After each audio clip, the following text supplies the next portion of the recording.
வருகிறது தளபதி டிவி சொந்தமாக சேனல். தாவேகா தலைவர் விஜயின் மெகா பிளான்.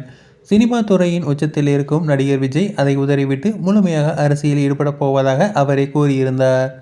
தற்போது அவர் நடித்து வரும் ஜனநாயகன் படம் தான் கடைசி படமாக இருக்கும் என கூறப்படுகிறது. விஜய் கடந்த ஆண்டு பிப்ரவரியில் தமிழக வெற்றி கழகம் என்ற கட்சியை தொடங்கி வரும் 2026 சட்டமன்ற தேர்தலை நோக்கி பயணம் செய்து வருகிறார். இதுவரை 2 மாநில மாநாடுகளை நடத்தியிருக்கிறார். விக்கிரவாண்டியில் நடத்திய முதல் மாநாட்டிலும் சரி, மதுரையில் நடத்திய 2வது மாநாட்டிலும் சரி, தங்களது எதிரிகள் பாஜக மற்றும் திமுக தான் என முழக்கமிட்டு வருகிறார் விஜய்.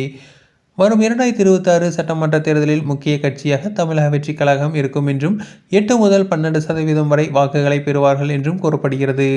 ஜனநாயகன் படத்தின் வேலைகள் அனைத்தையும் விரைவில் முடித்துவிட்டு விரைவில் அவர் தமிழகம் முழுவதும் சுற்றுப்பயணம் மேற்கொண்டு மக்களை சந்திப்பார் என கூறப்படுகிறது. அதே சமயம் தமிழக வெற்றி கழகத்தின் 3வது மாநாடு விஜய் போட்டியிடும் தொகுதியில் தான் நடைபெறும் எனவும் தகவல்கள் வெளியாகியுள்ளன. இந்த நிலையில் தமிழக வெற்றி கழகம் சார்பாக புதிய சேனல் ஒன்றை தொடங்க விஜய் திட்டமிட்டுள்ளாராம்.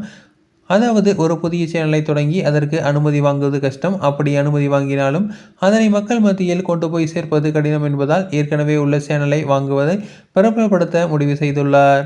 விஜயகாந்தின் கேப்டன் டிவியை வாங்க பேச்சுவார்த்தை நடந்து வருவதாக கூறப்படுகிறது. ஒருவேளை கேப்டன் டிவியை வாங்க முடியவில்லை என்றால் வேறு ஏதாவது ஒரு சேனலை வாங்க திட்டமிட்டிருப்பதாக தகவல் வெளியாகியுள்ளது. அந்த டிவியை தளபதி டிவி என்ற பெயரில் நடத்தும் திட்டம் விஜய் இருக்கிறார். மேலும் 2026 சட்டமன்ற தேர்தலுக்கு முன்பாக விஜய் பல அறிவிப்புகளை வெளியிட இருப்பதாகவும் கூறப்படுகிறது. விஜய் எங்கு போட்டியிடுவார், குறிப்பாக அவர் நிற்கப் போகும் தொகுதியை விரைவில் அறிவிக்க இருக்கிறார். விஜய் தென் மாவட்டங்களில் போட்டியிட அதிக வாய்ப்புள்ளதாக சொல்லப்படுகிறது. நெல்லை, தூத்துக்குடி போன்ற இடங்களில் போட்டியிடலாம் எனவும் அரசியல் வட்டாரங்கள் தெரிவிக்கின்றன.